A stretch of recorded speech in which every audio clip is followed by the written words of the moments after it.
Hey guys, welcome back to the channel. Excuse the brief break there. That was when I was having to take a few days off before my blood test, where I know that a few days off training will make the results more what they'd normally be if I wasn't like training all the time. The results can be a little bit skewed by hard training, so to take 3 to 5 days off is normal. See what you'd be on a baseline without the results messed up there. So I went this morning, as you can see.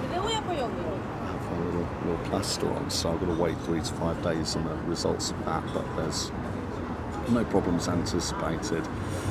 Haven't had any other warning signs of anything other than this was put in scheduled like this. So I've got that done, and now I'll be back in the gym, thankfully. I haven't decided yet what I'm doing or even where I'm going. I've got the rest of the day, so I could be anywhere and I could be training anything as I'm just picking up the program from kind of doing it a bit ad lib in the days leading up to this break. So I'm going to see what I'm in the mood for when I get somewhere. But I did consider joining another gym. I know you've seen a lot of the places where I train on the gym tours, and I'm really tempted by Muscle Works actually, because I popped in there the other day up at Stoke Newington, and they told me that the membership there would cover there and Bethnal Green, so I could get two on like one yearly membership, and that would give me 2 great places to train, and both of them are especially good for legs. So I'd be thinking to invest in that basically, because the legs is the area of my progress that I'm most concerned with, and they've got the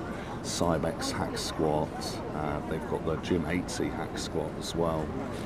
Just really my favourite pieces. I could be very excited to train legs and hit them really properly. So for 2 gyms and 1 membership, if that is true, that's what I was told by the staff at Stoke Newington. If that is true, that'd be really good for my progress to do that. So that's what I'm considering adding in for the gyms that I need for training. But I'm still a member at Zone and Bodyworks that are most local to me and where I'm helping the most people. So that's how it looks. But I could take a trip to any other place for training today, and I'll be back with you in a second where I've determined where that is and what it's to be.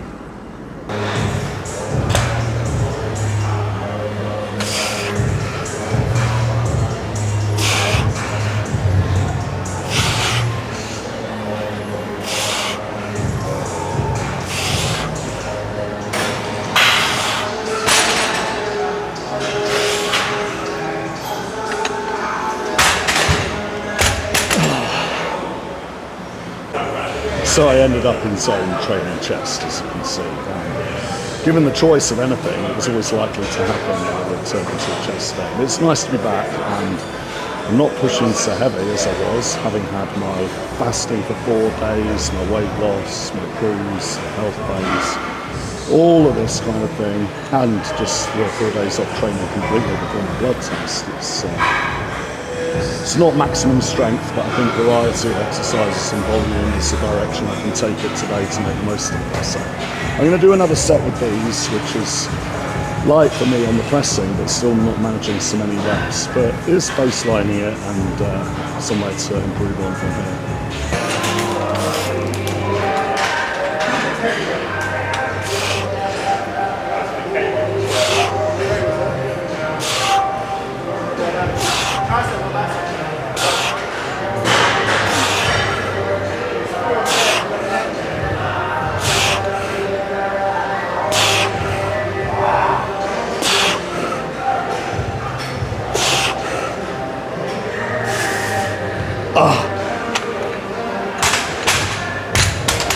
That's much more like it.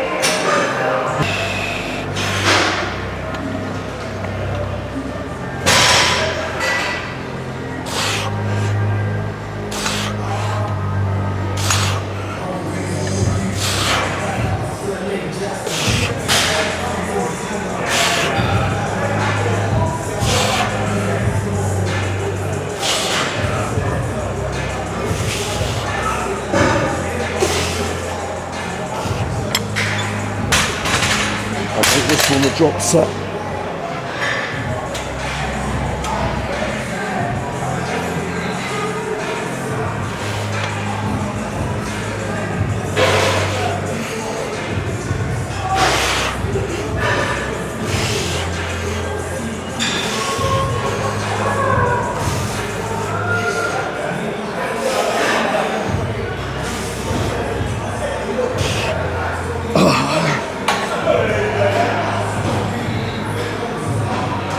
For my next exercise, I'm going to do the MTS incline press, which is more for the upper portion of the chest here.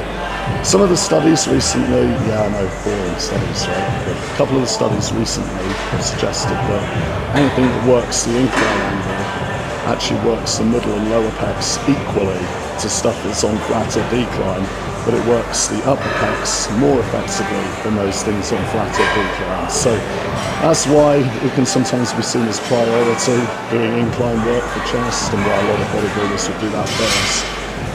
I did the flat pressing first because I've done that more often, more recently in my last bulking phase. So for me to compare the strength where I am now to comparing it to what it was before and seeking to improve to that level again, it made more sense for me today to do them in that order of flat first. But in the future, in the coming weeks, I'll probably be doing incline first, and there is a good argument for why to do incline first. They treat it as the primary movement for chest. So on this machine, I had found the exact setting that gets a nice incline angle for me, which is number 11, but that won't be relevant to you. But having put that on there, I'm aiming for a bit higher reps on this exercise.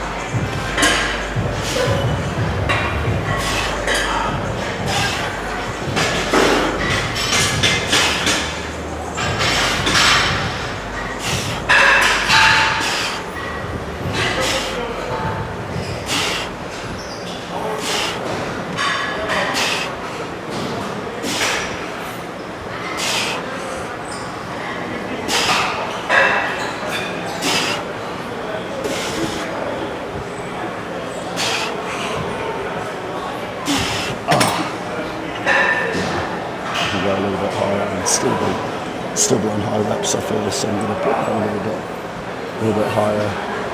The 10 kilos each side, just set to, I'll set up a bit.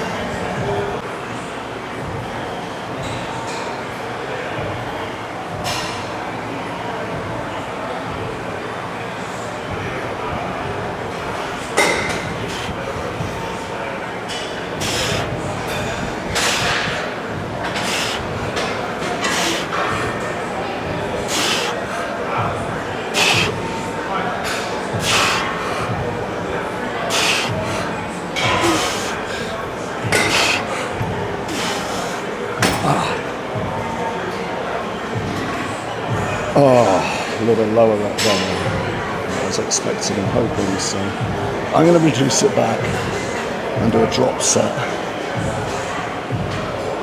for my third set, and fourth set you could call it, just like on the last exercise. I feel that if it's not going to be the heavier weights today, which I wasn't expecting anyway, something I can do to make up for that will be a little bit more intensity from putting drop sets in there, and then in due course will be the heavier end of my weights and drop sets together, and that'll be progression again. But yeah, sometimes you have to accept that you're in a phase with your training that it's not really an absolute high point, but it's considering the strategy and health and everything in the whole system working together in a year-round strategy. So it is what it is, but I still love training. We can go straight into this last one. Last one here now, for a drop set.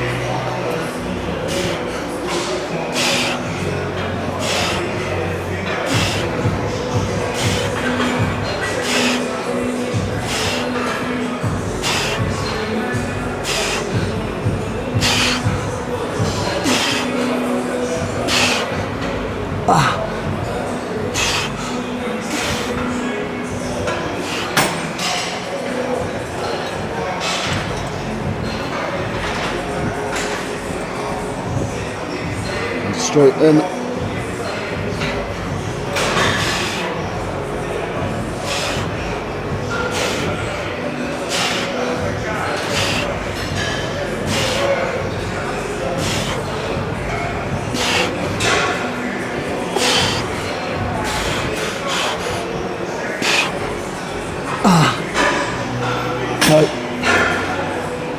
Done. Now I'm going to move on to the machine bits for the decline angles that I will have covered, actually flat, incline and decline stuff. If I was going to miss one off or recommend missing one off for a shorter workout video, so I'd say miss off the decline. And ordinarily I wouldn't use this machine because it's no use to me in the full stack for pressing for my chest. It's only useful on that stack if I sit more upright and make it more of a tricep extension type thing. But I'm going to try it today as my strength is much lower than where I left off, and I feel like it could be useful and fun for a change to do on the decline angle. So I've got the stack on here, but let's see how I get on.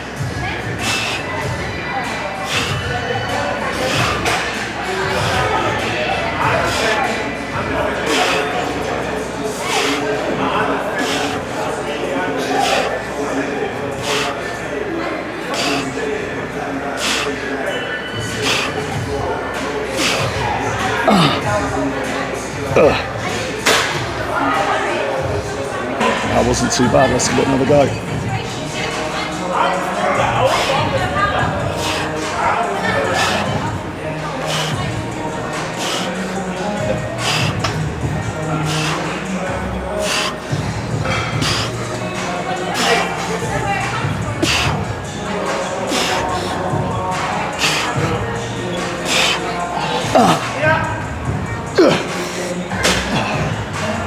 I'll make this third and final set, but not a drop set. It's kind of annoying getting down to the pin side of it. I tend to do my drop set. So pin stack machines where they're right next to me, kind of convenient like that, or just dropping from one dumbbell to another. That's where it's going to be convenient and not much time between dropping in the drop of the drop set. That's where I go for them, rather than stuff like this. But at least I've got free reign of all the equipment. I've noticed with the weather being outside today, there's like no one in here except the dedicated few.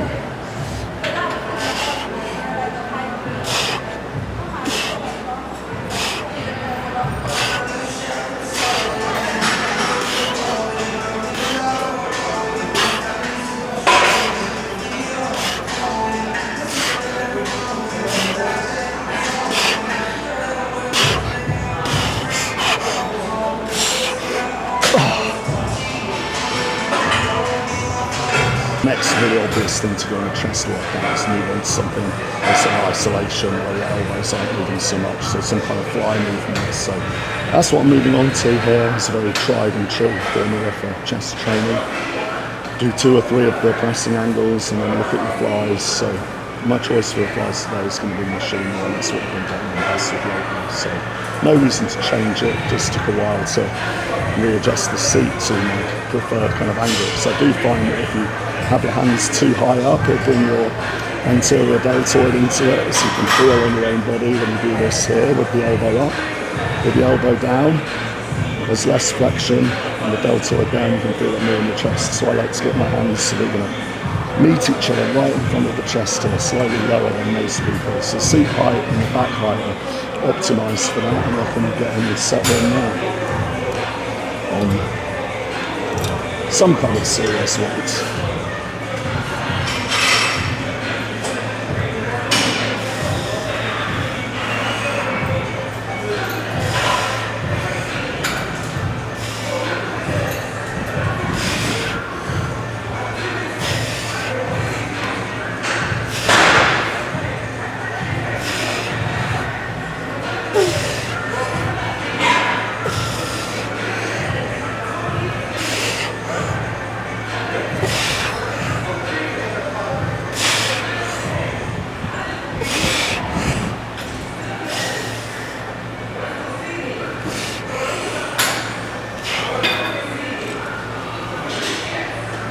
Set 2.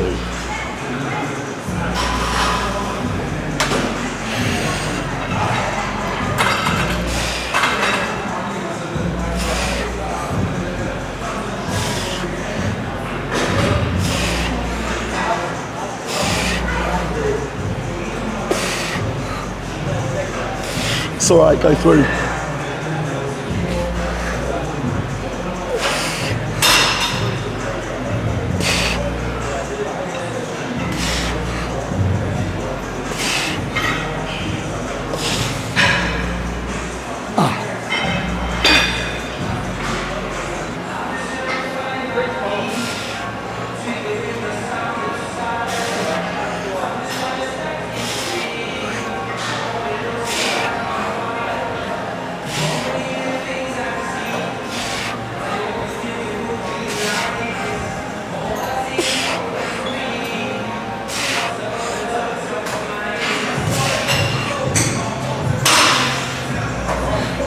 And that'll do for this one. Wasn't really planned, but while it's so quiet here, I thought it'd be a missed opportunity to tackle something else on here. So I'm going to do a bit of work on delts, and then we can be in a position to move straight into some harder like legs tomorrow. So I'm going to do some stuff with the side delts first, because that's priority in my shoulders development routine. So this one here, the Watson, the side lateral raise machine, keeping the tension all the way through the movement, unlike dumbbells. And it's a little more cumbersome to use some dumbbells. So it's just pros and cons. I think I can work on this time this week.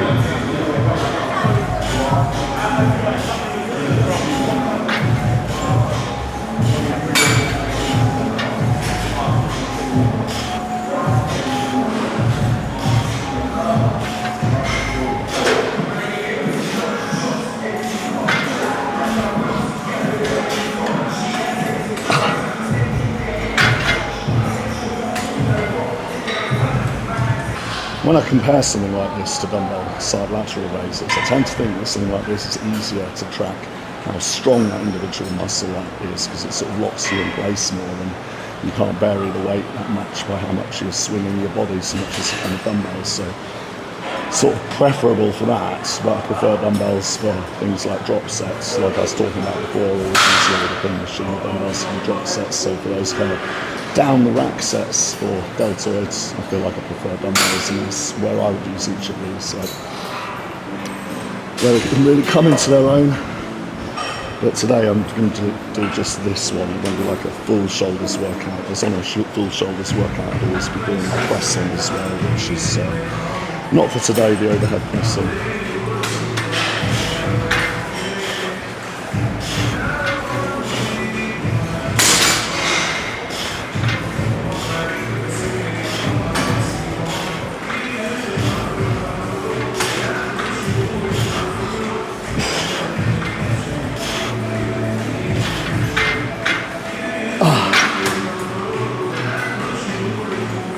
And once again, just 3 sets for today.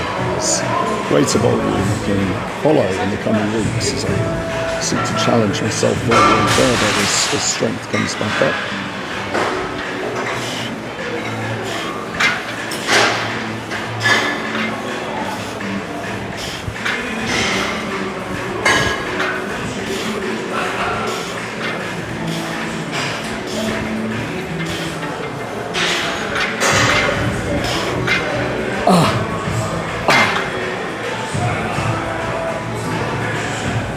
Feels good, this machine though. Watson did actually make one that's on a pin stack that's easier for those drop sets, which I've been using over at Pumping Iron, but this one. So next up I'm going to do barbell front raise. It's something that I hardly ever do, but it fits into a kind of nice spare bit of a workout on a day like today. So I don't want to overdevelop the front delts and make the side and rear delts look smaller in comparison, and like the back double biceps kind of shot. So you'll see what I mean if I show you some pictures another day, but I basically don't feel like I need to do front delts as much just to get worked in the incline presses and such like. But on a spare day, like today of sorts, or a day of doing a little bit extra, it's one I can show you. So I haven't done it for ages, so I don't know what weight I'll be doing. This is something that you'll see done alternately with dumbbells, leaning up against the bench, but I'm just going to use a fixed barbell and do a standing. It's just raising out in front. So I haven't done it for ages. This is like a light warm up, and we'll see what I need from there.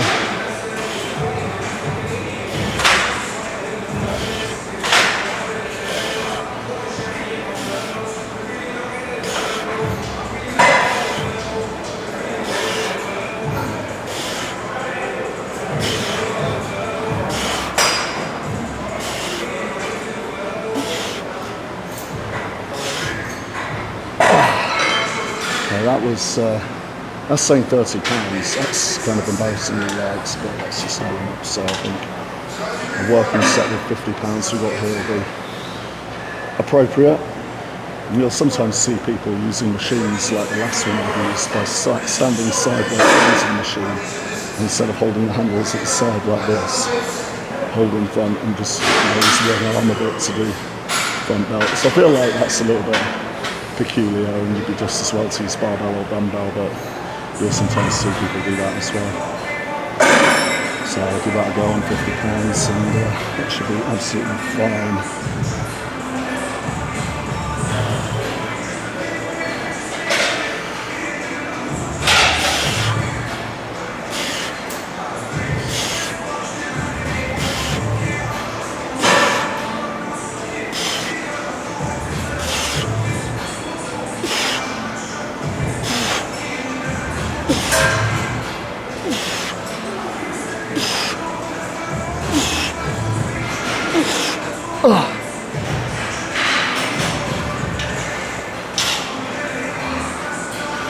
Quite enjoying that, to tell you the truth. I think I could even consider a split where I do chest and front delts together, and do front delts after I've exhausted chest. And sometimes people will combine like shoulders with a back workout, or sometimes they'll do like rear delts with back. So I see no reason why I couldn't do front delts with chest, but I think it's most important the side delts with a kind of broad look up top, and overall retake appearance of the upper body. I'll probably go higher than those 50s. What have we got? Yeah, you got 60 and 70. I could be cautious today and just do 60 pounds for another set or two. It's never going to be, even like working full force on something like this, like 8 reps, it's never going to be one of your heaviest, hardest exercises like barbell rows or hack squats or barbell squats, you know. 60 pounds would be about right.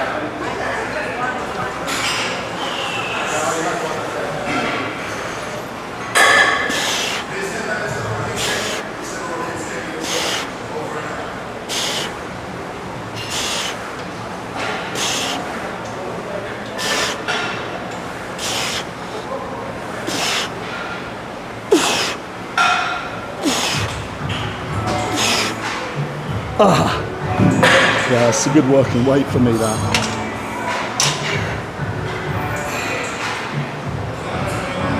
And last set today,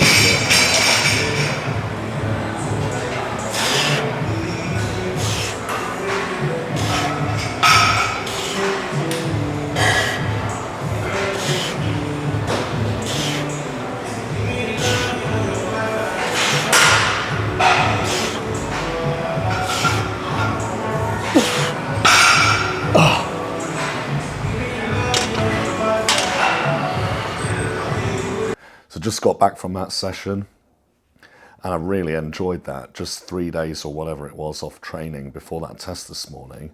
Those days I was feeling really at a loose end, like I was in the mood to be training and had to kind of leave it.